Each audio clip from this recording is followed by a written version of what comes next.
Wait and see, attendre et voir, ce pourrait être aussi la conclusion de ce premier test France-Australie.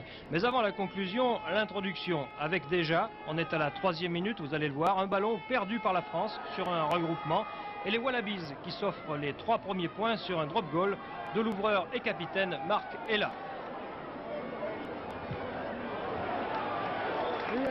Voilà donc, c'est passé très haut entre les poteaux, un drop de Marc Ella qui donne 3 points à l'Australie dès la 3e minute de cette rencontre. Rencontre pourtant bien débutée par les tricolores qui vont dominer pendant 20 à 25 minutes ce début de match. Bon travail du paquet d'avant, ça part tout de suite en direction du 3/4 avec Lafont, l'arrière du Racing intercalé, qui va faire un excellent match pendant le temps qu'il restera sur le terrain, c'est-à-dire jusque dans le début de la seconde mi-temps. Les Australiens jouent dans leur camp pendant cette première période, ballon bien récupéré ici par les Français, et belle relance avec Jérôme Gallion.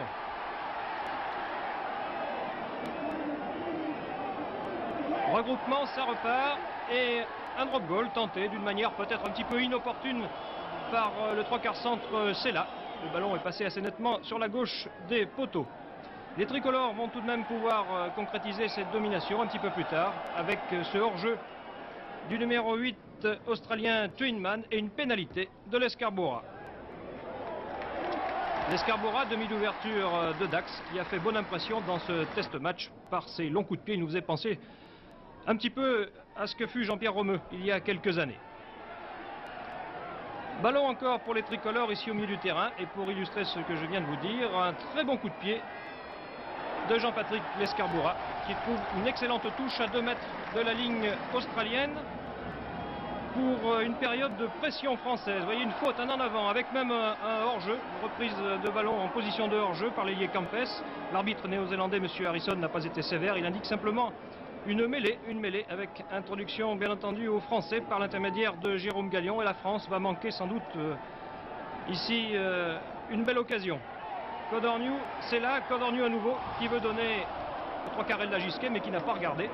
Et le ballon est allé en touche. On reste tout de même dans le camp australien. Le pack français à ce moment-là pousse fort.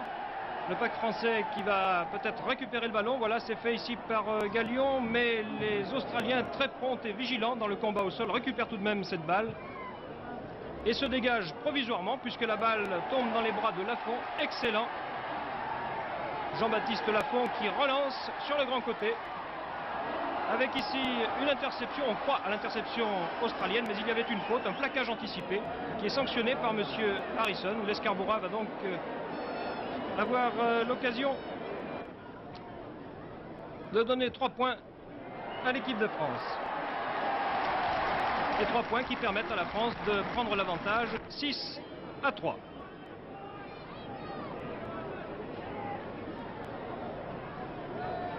Les avants français qui ont réussi à garder la maîtrise du ballon sur cette mêlée, une offensive petit côté avec encore Jean-Baptiste Lafont. Très beau travail de Lafont qui vient chercher les 3/4, voilà, qui a trouvé la Gisquet. Le ballon pour Sella qui insiste, qui est pris, qui n'a pas donné sa balle, il a peut-être eu tort.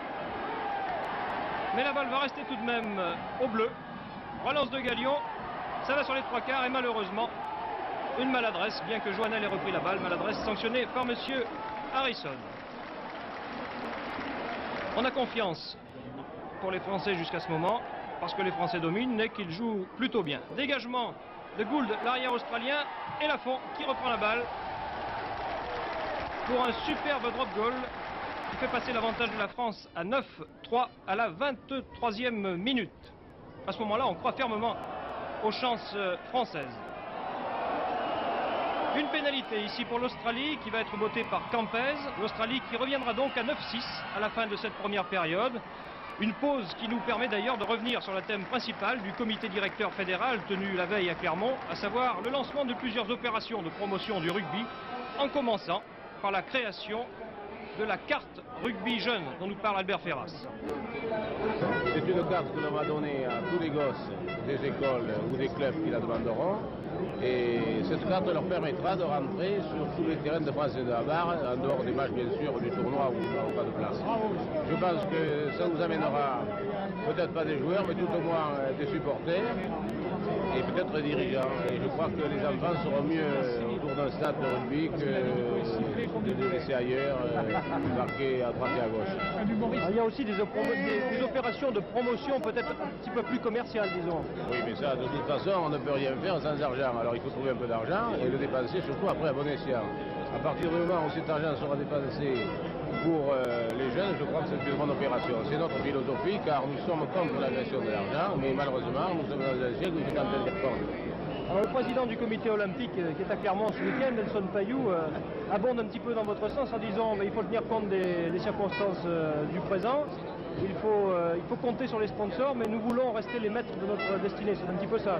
Et je crois que Nelson Payou a raison. C'est un ami d'ailleurs, même si quelquefois je ne suis pas toujours d'accord avec lui.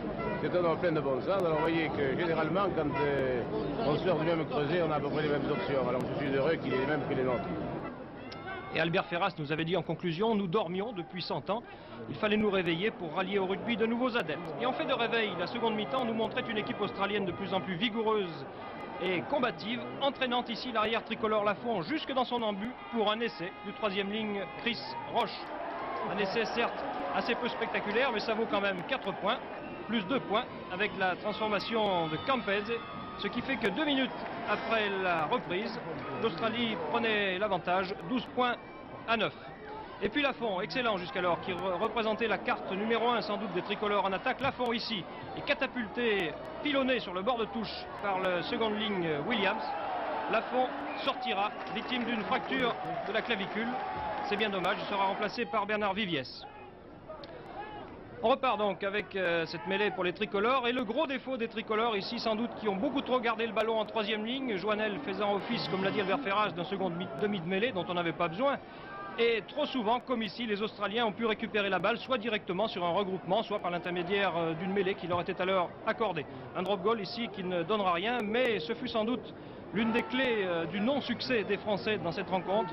Tous ces ballons perdus en sortie de mêlée. Ici, Joannel tout de même peut donner un ballon presque propre à Galion, mais ça n'est pas très propre, cette fois du côté des trois quarts. Et l'offensive, bien que la pression française soit là, l'offensive ne donnera rien. On en reste donc toujours pour l'instant à 12-9 pour les Australiens. Ici, c'était reparti du côté des trois quarts en direction de Patrick Estève qui se démène comme un beau diable dans les bras australiens. Et monsieur Harrison qui met un terme à cette action. Il faudra une pénalité de l'Escarbura après 17 minutes de jeu en seconde mi-temps pour que les deux équipes reviennent à égalité, 12 partout. Et 2 minutes plus tard, le même l'Escarbura va planter, entre guillemets, un superbe drop de 51 mètres. Regardez.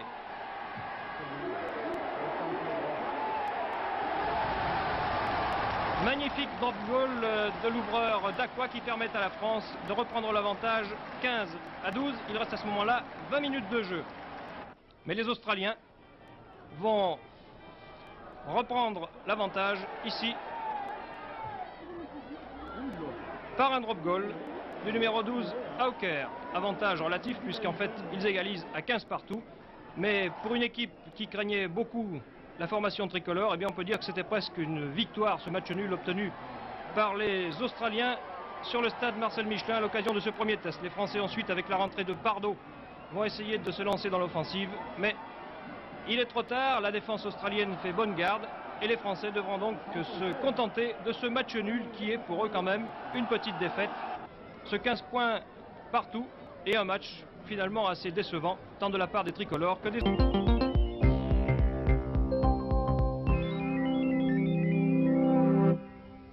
Mesdames, Mesdemoiselles, Messieurs, bonsoir. En rugby, hier à Clermont-Ferrand, la France et l'Australie ont effectué le partage des points 15 partout, sans revenir pour autant sur le résultat. Une satisfaction cependant, le bon comportement du Toulonnais Jérôme Galion, et ce dans un contexte difficile. Avant le deuxième test match qui se disputera samedi à Paris, Jacques Fouroux lui ayant renouvelé sa confiance. Le résumé de cette rencontre à partir de la deuxième mi-temps, c'est-à-dire au moment où les Français menaient 9 points à 6. André Achondo. Jérôme Galion en fâcheuse posture, bousculé qu'il est par les Australiens. Ballon perdu par le Toulonnais qui profite à son adversaire. Coup de pied en chandelle de Marquella. À la réception, Lafont emporté comme fétu de paille par l'ouragan jaune et vert. L'essai vient d'être marqué par Roche. Un essai confus, le seul à l'image d'une rencontre d'une regrettable indigence. Transformation réussie par Campez à la 41e minute. L'Australie prenait donc l'avantage, 12-9 en sa faveur. Ici, toute l'adresse de Lafont et aussi son sens inné de la contre-attaque. Plaqué méchamment, le joyau du 15 français a écopé d'une fracture de la clavicule. L'infortuné arrière a quitté le stade en martyr. Le voici. Mais l'introduction de Jérôme Gallion. Ballon pour le pack tricolore, une occasion de revoir comment les Australiens ont pourri chaque ballon favorable à la France. Joannel pris au piège, le ballon va de nouveau échapper à nos joueurs, que tout cela est laborieux. Bien laide aussi cette tentative de drop de Markela. Mêlée, introduction de Gallion, Joannel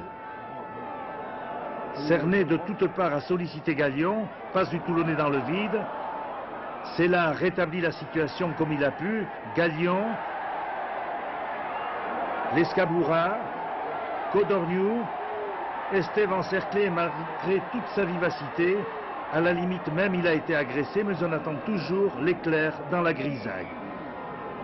Il faut se contenter de ce but de Lescaboura à la 57e minute. 12 partout. Touche avec remise en jeu par McBain. Ballon cafouillé par les sauteurs. Gallion. Lescaboura, tentative de drop de 51 mètres. Il y est. 15-12 pour la France à la 59e minute.